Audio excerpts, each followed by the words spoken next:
Bismillahirrahmanirrahim. Assalamualaikum warahmatullahi wabarakatuh.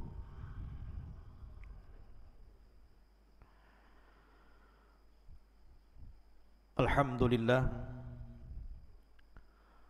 Alhamdulillahilladzi kafana wa hadana wa ja'alana minal muslimin.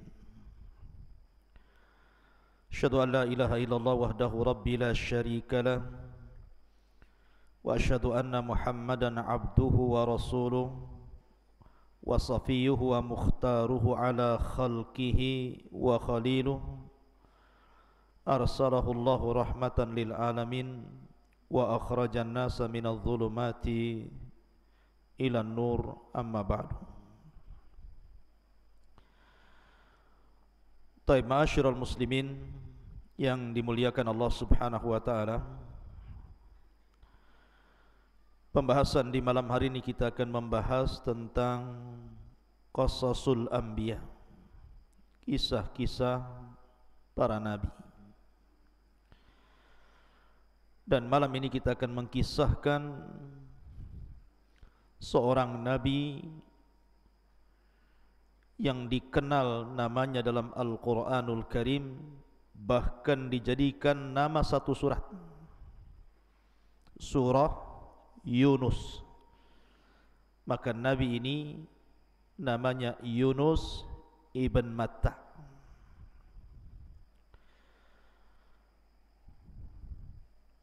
Al-Quran menyebutkan di 4 tempat tentang kisah Nabi Yunus ini. Sebelum saya jelaskan dan saya bacakan ayat-ayatnya serta hadis-hadis Rasul yang bercerita tentang kisah Yunus ini, sedikit biografi Nabi Yunus alaihi salatu wassalam. Tolong antum catat biar hafal. Yunus ibn Matta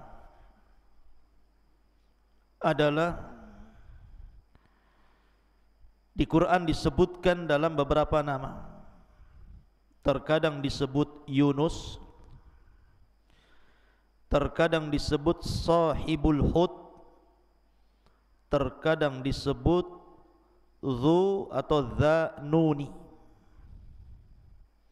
Itulah sebutan Al-Quran. Yunus, Sahibul Hud, ataupun Dzannuni atau Dzinnun. Adapun orang tua beliau Yunus ibn Matta. Matta ini siapa? Ada yang mengatakan Matta itu artinya ibunya. Jadi Yunus itu dinasabkan kepada ibunya, sama dengan Isa. Dinasabkan kepada ibunya Isa ibnu Maryam. Maka Yunus pun sama. Matta itu artinya ibunya, Yunus ibn Matta. Akan tetapi yang sahih bahwa Matta itu bukan ibunda Yunus, tetapi ayahandanya. Jadi Matta itu ayahanda daripada Nabi Yunus. Jadi Yunus ibn Matta. Dan Nabi Yunus alaihi salatu wassalam kalau dirunut nasabnya, maka masih sampai kepada Nabiullah Ya'qub alaihi salatu wassalam. Dan Nabi Ya'qub adalah nabi dari nabi-nabi Bani Israel. Karena Ya'qub sendiri adalah Israel. Berarti Yunus satu di antara sekian nabi dari nabi-nabi Bani Israel. Ada yang mengatakan bahwa Yunus ini putra daripada Binyamin. Siapa Binyamin? Saudara daripada Nabi Yusuf. Karena Ya'qub alaihi salatu wassalam memiliki 12 putra dari 4 wanita. Lah yang satu ibu dan satu ayah adalah Yusuf dan Binyamin. Lah salah satu putra Binyamin ini banyaklah, salah satunya adalah Nabi Yunus alaihi salatu wassalam. Jadi Yunus putra Binyamin, artinya nasabnya sampai kepada Yaqub alaihi salatu wassalam. Dan Al-Quran menyebutnya di 4 tempat. Dan Nabi Yunus alaihi salatu wassalam diutus ke sebuah desa yang disebut dengan Nainawa. Desanya disebut Nainawa di daerah Musil di negara Irak. Jadi Yunus diutus ke Irak di sebuah daerah namanya Musil, tempat diutusnya disebut Nainawa. Itulah daerah tempat dakwahnya Yunus alaihi salatu wassalam. Dan Nabi Yunus alaihi salatu wassalam diutus kepada umat yang cukup banyak. Al-Quran menyebutnya mi'atu alfin au yazidun, 100.000 manusia atau mungkin lebih daripada 100.000. Ada yang mengatakan 130.000 manusia, ada yang mengatakan 140.000 manusia. Artinya umat yang cukup banyak. Yunus alaihi salatu wassalam diutus kepada umat sebanyak itu di Nainawa, di Musil, Irak. Ma'asyiral muslimin yang dimuliakan Allah Subhanahu wa taala. Bicara tentang Nabi Yunus alaihi salatu wassalam, ada beberapa hadis Nabi sallallahu alaihi wasallam yang bercerita tentang Yunus. Saya sebutkan 3 hadis dulu, baru kita cerita ayat. Hadis yang pertama, kisah Nabi sallallahu alaihi wasallam di Taif dengan seorang Nasrani namanya Adas. Jadi ketika Nabi sallallahu alaihi wasallam meninggal dalam tahun yang sama pamannya Abu Talib dan juga Khadijah, maka tahun itu disebut Amul Hazni, tahun kesedihan. Akhirnya Nabi SAW kemudian ke Taif dalam rangka berdakwah, mencari areal baru karena tidak mungkin berdakwah di Mekah lagi. Terlampau sulit bagi Rasul untuk mendakwahkan tauhid di Mekah, tantangannya terlalu berat. Makanya Nabi SAW berangkat ke Taif. Rupanya penduduk Taif ini bukan malah menerima dakwah Nabi SAW, justru sikap mereka kurang lebih dengan penduduk Mekah, memusuhi Nabi SAW. Sampai akhirnya Rasul dilempari batu dan Nabi SAW harus lari 1 mil sehingga di perbatasan Taif dan Mekah, di sebuah kebun milik Mughirah. Disitulah Nabi SAW kemudian berjumpa dengan pemilik kebun namanya Utbah dan Syaibah, dan juga satu budaknya namanya Adas. Lah Adas ini orang Nasrani.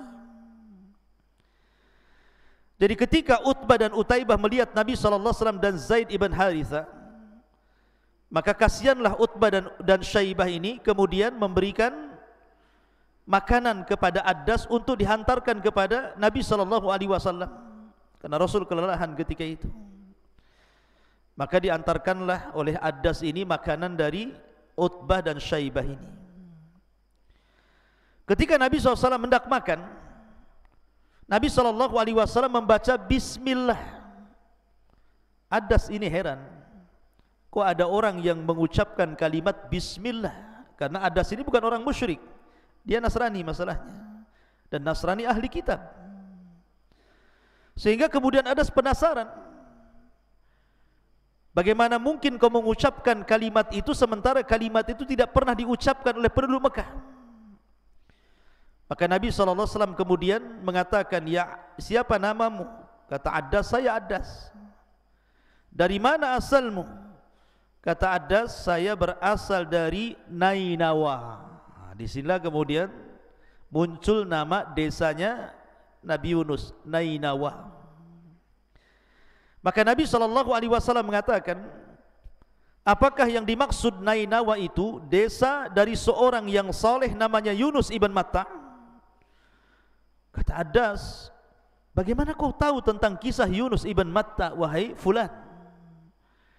Maka Nabi SAW mengatakan, ya Adas, Yunus ibn Matta itu saudaraku.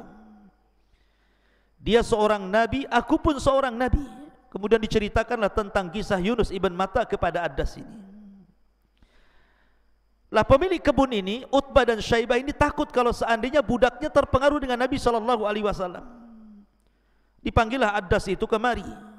Kemudian ditanya, kau ngomong apa sama orang itu, maksudnya sama Nabi SAW? Kata Addas, demi Allah, aku berbincang-bincang dengan orang itu dan tidaklah seseorang mengucapkan seperti itu kecuali seorang Nabi. Dari sini ada kalimat Nainawa, kemudian kisah Nabi Yunus yang diceritakan kepada siapa? Kepada Addas, seorang Nasrani. Belakangan Rasul menawarkan Islam, kemudian Addas pun masuk Islam. Ini hadis yang pertama. Hadis yang kedua, kisah tentang perselisihan Utsman ibn Affan radhiyallahu an dan Sa'ad ibn Abi Waqqas. Jadi suatu ketika Utsman itu sedang duduk di masjid. Sa'ad bin Abi Waqqas datang dari pintu. Assalamualaikum, kata Sa'ad bin Abi Waqqas. Tapi Utsman tidak menjawab. Assalamualaikum. Utsman tidak menjawab sampai 3 kali. Marah Sa'ad bin Abi Waqqas ini. Akhirnya Sa'ad bin Abi Waqqas ini datang menemui Umar bin Khattab radhiyallahu anhu dan mengatakan, ya Umar, aku tadi berjumpa dengan Utsman di masjid, aku pun mengucapkan salam, tapi dia tidak mau menjawab salamku. Maka Umar radhiyallahu an kemudian memanggil siapa? Memanggil Utsman. Datangkan Utsman kepadaku. Akhirnya kemudian Umar bin Khattab radhiyallahu an bertanya kepada Utsman bin Affan radhiyallahu an, mengatakan, ya Utsman, tadi Sa'ad bin Abi Waqqas menemui dirimu, kemudian mengucapkan salam, kau tak jawab salamnya. Kata Utsman, aku tidak dengar salamnya kok. Kata Sa'ad bin Abi Waqqas, sungguh aku mengucapkan salam. Kata Utsman, tidak. Sampai 3 kali. Akhirnya kemudian barulah Utsman mengatakan, ya tadi memang aku melihat Sa'ad, dia mendekatiku di masjid, tetapi aku tidak tahu kalau dia mengucapkan salam, karena aku ketika itu melamun, termenung akan hadis Nabi SAW yang terpenggal, terputus, dan aku tidak tahu lanjutannya, di mana Nabi SAW bersabda, da'watun walladhi nafsi biyadih ma du'iya biha mu'minun illa farrajallahu alaihi. Sebuah doa demi zat yang jiwaku berada di tangannya, tidaklah seorang mukmin berdoa dengan doa itu kecuali Allah akan lapangkan kehidupannya. Ketika Nabi SAW hendak menyebutkan doa itu, tiba-tiba datang Arab Badui mengganggu Nabi SAW dengan pertanyaan-pertanyaan. Akhirnya Rasul pun lupa tentang doa itu dan aku tidak tahu penjelasannya. Maka Umar pun mengatakan, oh iya, aku juga sama itu. Maka Sa'ad bin Abi Waqqas mengatakan, sungguh aku hadir di majelis itu dan aku tahu doa itu. Kemudian Umar dan juga Utsman bertanya kepada Sa'ad, doa apa itu? Maka Sa'ad bin Abi Waqqas kemudian membacakan doa Dzannun. Siapa? Doanya Nabi Yunus alaihi salatu wassalam, la ilaha illa anta subhanaka inni kuntu minadh zalimin. Ini pun ada kaitan dengan kisah Nabi Yunus, karena salah satu doa ketika Yunus berada di 3 kegelapan di dalam perut ikan itu adalah doa la ilaha illa anta subhanaka inni kuntu minadh zalimin. Kemudian hadis yang ketiga, perkataan Nabi SAW, la tufaddiluni ala Yunus ibn Matta, jangan kau lebihkan diriku di atas Yunus ibn Matta. Para ulama mengatakan hadis ini gharib, tetapi yang sahih adalah la yaqulanna ahadukum inni khairun min Yunus ibn Matta, janganlah salah seorang di antara kalian mengatakan sesungguhnya aku lebih baik daripada Yunus ibn Matta. Kata-kata ini ikhwan bukan berarti kemudian Yunus lebih baik dibandingkan Rasul, tidak. Ada yang mengatakan bahwa Rasul mengatakan seperti ini karena Rasul belum tahu bahwa dia adalah afdalul anbiya, Nabi yang paling afdal, sehingga Rasul mengatakan seperti ini. Ataupun para ulama mengatakan perkataan seperti ini menunjukkan tawaduknya Nabi sallallahu alaihi wasallam.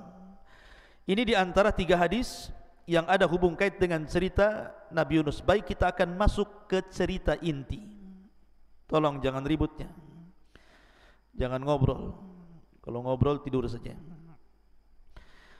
Pertama kita akan bahas surah Yunus ayat 98. Allah Subhanahu wa taala berfirman, "Falaula kanat qaryatun amanat fanafa'aha imanuha illa qauma Yunus lamma amanu kashafna anhum adzabal hizyi fil hayatid dunya wa matta'nahum ilahin." Dan mengapa tidak ada penduduk sebuah kota yang beriman lalu imannya itu bermanfaat kepada mereka selain kaumnya Yunus?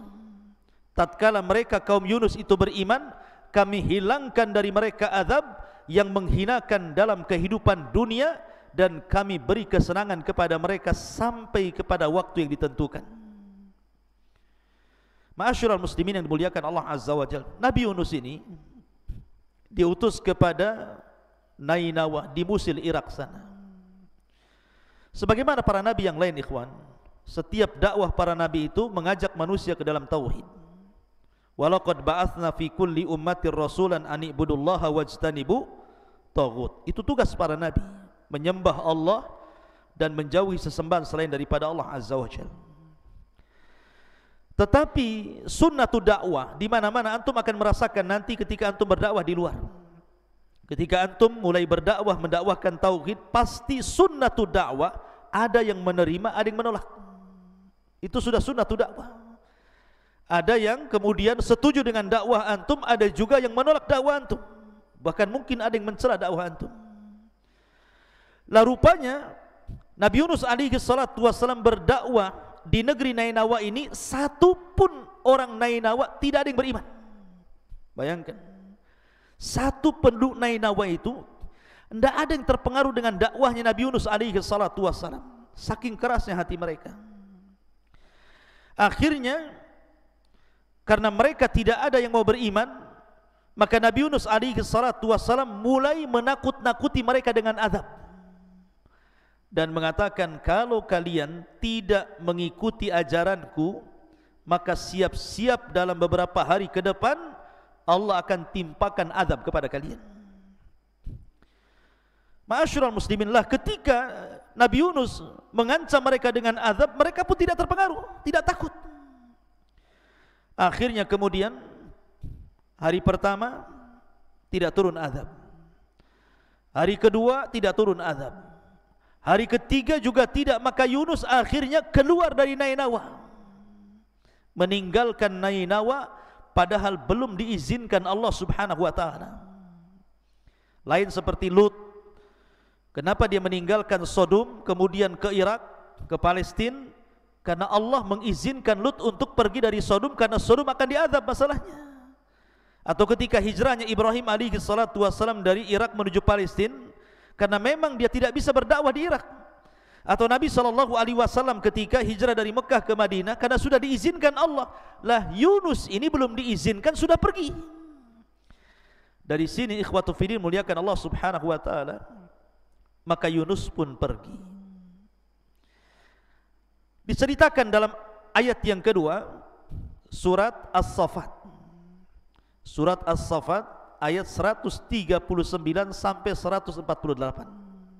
Allah mengatakan, "Wa inna Yunusa laminal mursalin idh abaqa ilal fulkil mashhun fasahama fakana minal mudhadin faltaqamahul hutu wa huwa mulim falaula annahu kana minal musabbihin la labitha fi batnihi ila yaumi yub'atsun fanabadnahu bil ara wa huwa sakim wa ambatna alaihi syajaratan min yaqtin wa arsalnahu ila mi'ati alfin aw yazidun fa amanu famatta'nahum ilahin." Sesungguhnya Yunus benar-benar seorang rasul.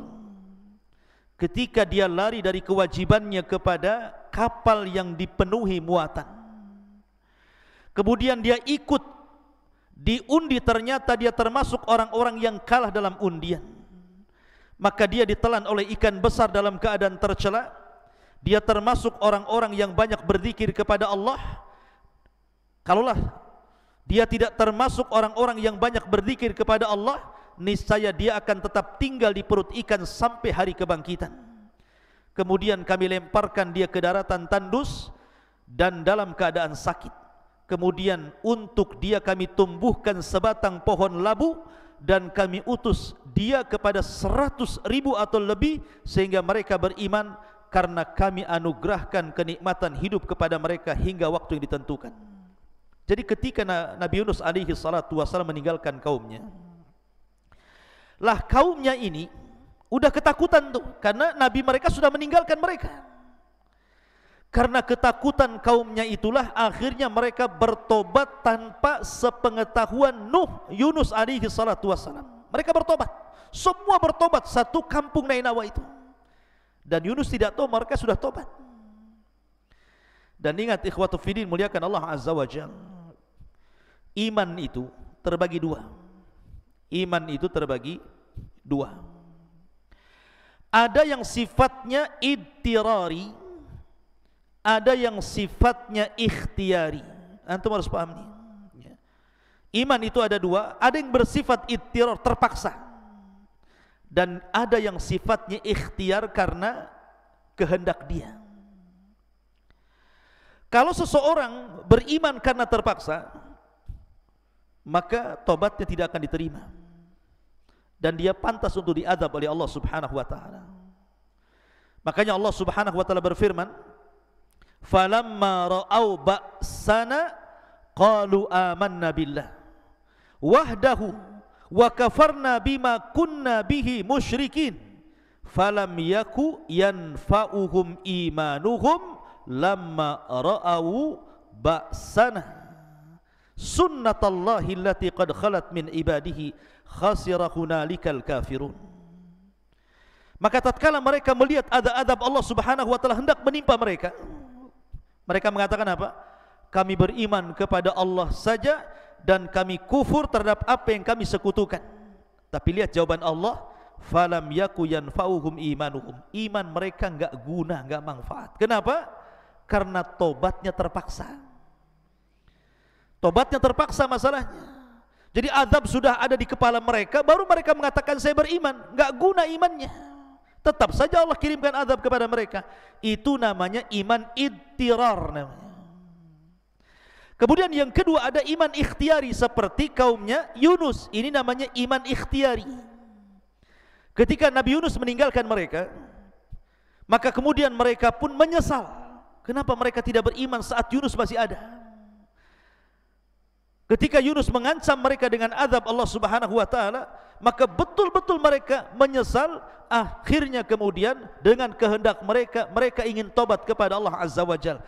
Bentuk bahwa iman mereka ikhtiar, karena ketika mereka tobat, jadi ketika azab itu sudah berada di kepala mereka, maka kaumnya Yunus ini memisahkan binatang. Jadi yang ibunya di sana, anaknya di sini. Jadi ibu unta di sana, anak untanya di sini. Ibu kambing di sana, anak kambingnya di sini. Sapi bapaknya di sana, anak sapinya di sini. Dipisahkan, berhadap-hadapan di pagar. Ya. Kemudian semua orang menangis, laki-laki, perempuan, anak kecil, orang dewasa, wanita, orang tua, semua menangis. Kemudian anak binatang ini kadang dijauhkan dari induknya, berteriak-teriak sehingga ramai gitu kan. Akhirnya ketika kemudian tangisan di mana-mana dari anak kecil, orang remaja, dewasa, orang tua, laki-laki, perempuan, binatang pun sampai berteriak-teriak, akhirnya azab itu dihilangkan. Kenapa? Karena iman mereka ikhtiar, karena kehendak mereka. Bentuk bahwa ini ikhtiar, mereka memisahkan anak-anak binatang itu. Maka iman mereka diterima dan tidak jadi turun azab. Lah Nabi Yunus tidak tahu. Nabi Yunus sudah berada di atas perahu. Lah di atas perahu itu sudah banyak penumpang, dan sebagian mereka mengenali Yunus alaihi salatu wasallam orang mulia. Maka mereka senang bahwa Yunus berada di kapalnya. Berangkatlah kapal ini, ikhwan. Tiba-tiba di tengah lautan datang ombak yang sangat besar, mengombang-ngambing kapal. Dan tiba-tiba kapal itu berhenti tanpa sebab.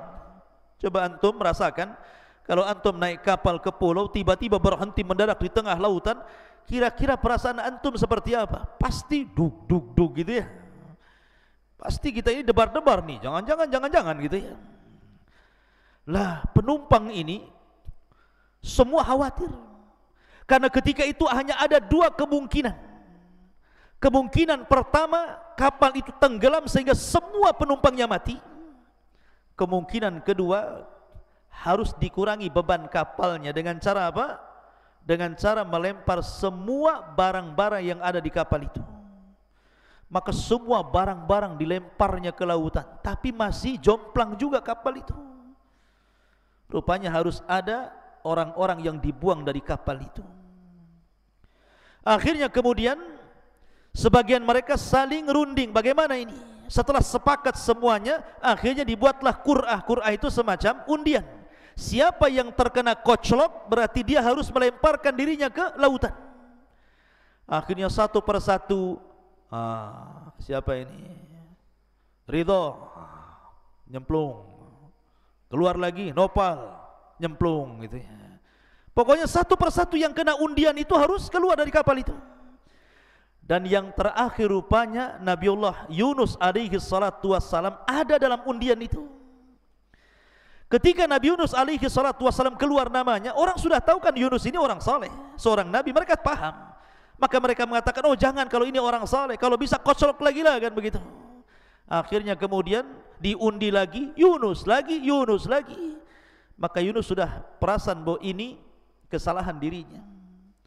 Bukan karena ilatnya, bukan karena lautan, bukan karena angin, tetapi karena dia yang salah, meninggalkan kaum tanpa izin Allah Subhanahu wa taala. Akhirnya Yunus pun kemudian melemparkan diri ke lautan. Lah kemudian surat yang ketiga, Allah Subhanahu wa taala berfirman dalam surah Al-Anbiya, lanjutan kisahnya dari 87 sampai 88. Perhatikan.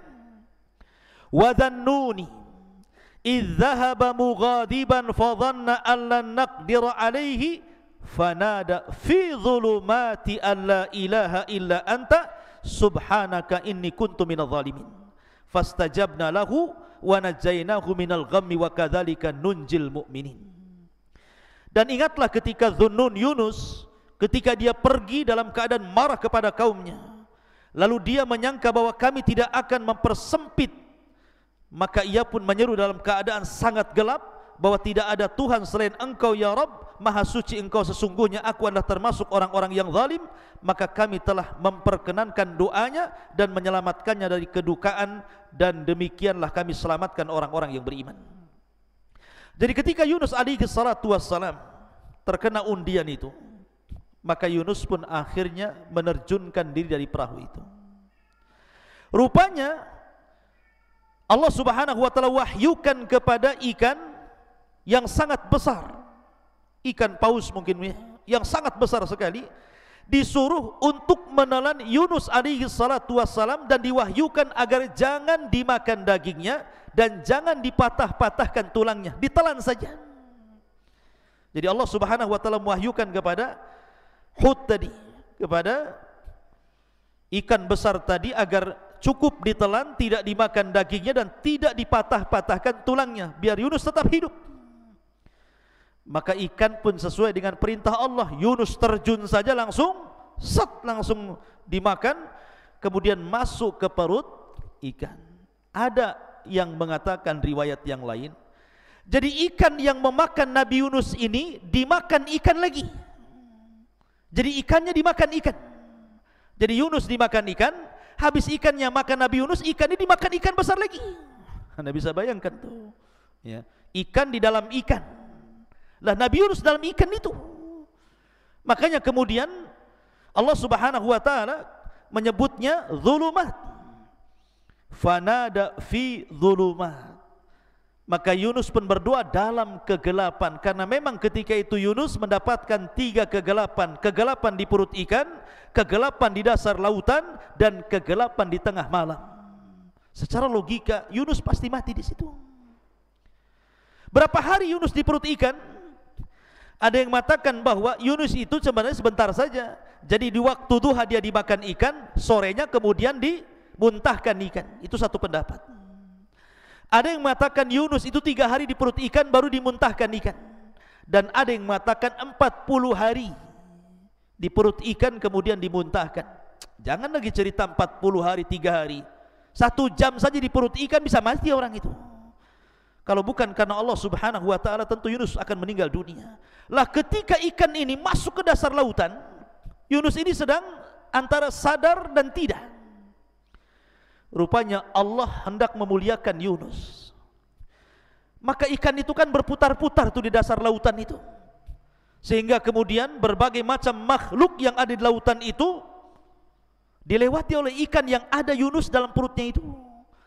Maka Nabi Yunus alaihi salatu wassalam dari kejauhan mendengar ada suara tasbih dari makhluk-makhluk Allah yang di dasar lautan itu.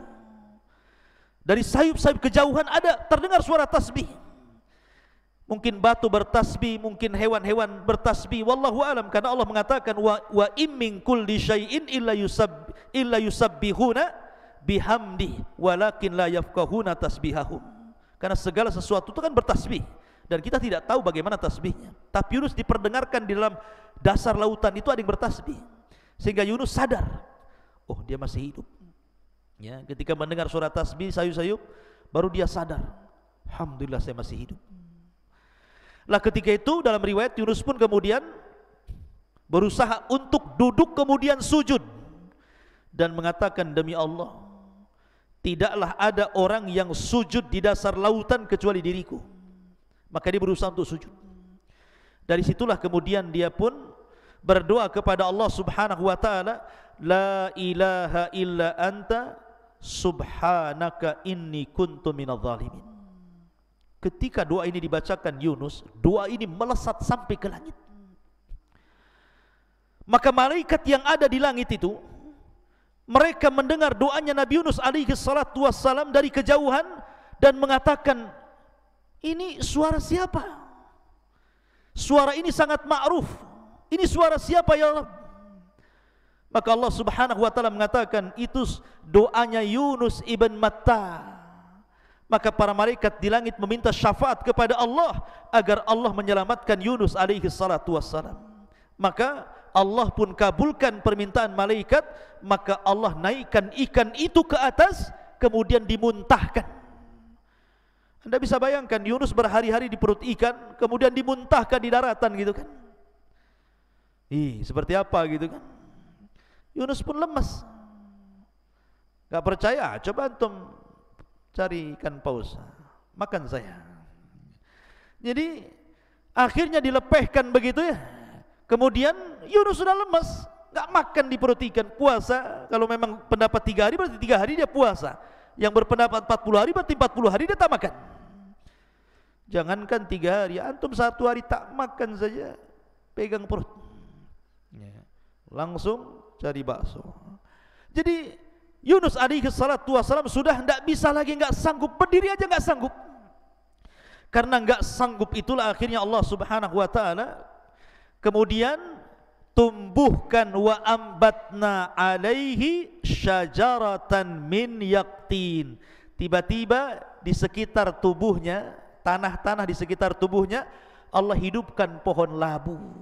Hidup tuh pohon labu tuh. Ya.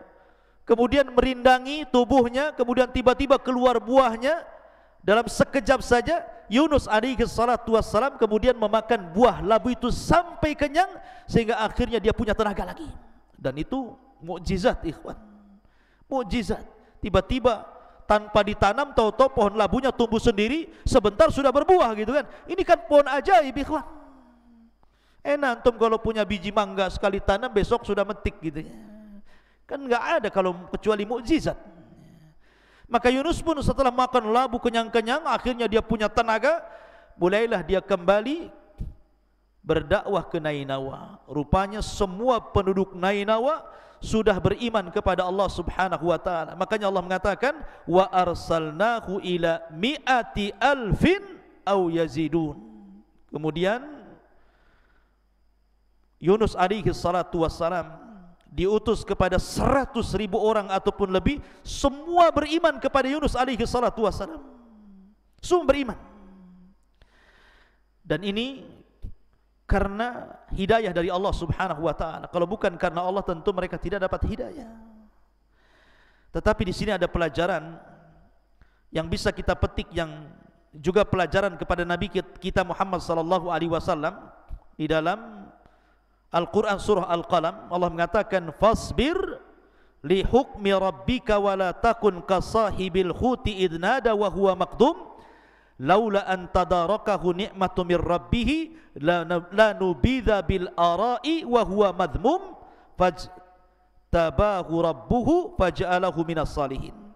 Maka bersabarlah kamu wahai Muhammad terhadap ketetapan Tuhanmu, dan janganlah kamu seperti orang yang berada dalam perut ikan ketika ia berdosa dan sedang dalam keadaan marah kepada kaumnya.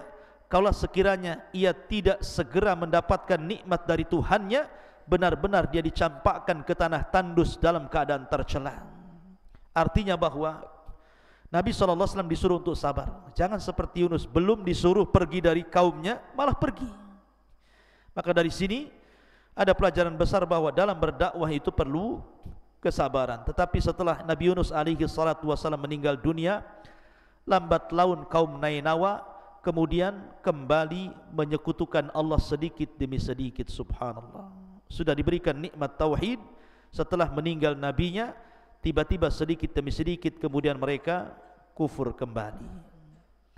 Nah, dari situlah diutus nabi-nabi yang lainnya. Siapa nabi setelah Nabi Yunus alaihi salatu wassalam? Nanti kita akan kisahkan dan kesempatan. Subhanakallah bihamdika, asyhadu an la ilaha illa anta astaghfiruka wa atubu ilaik. Allahu ta'ala alam. Assalamualaikum warahmatullahi wabarakatuh.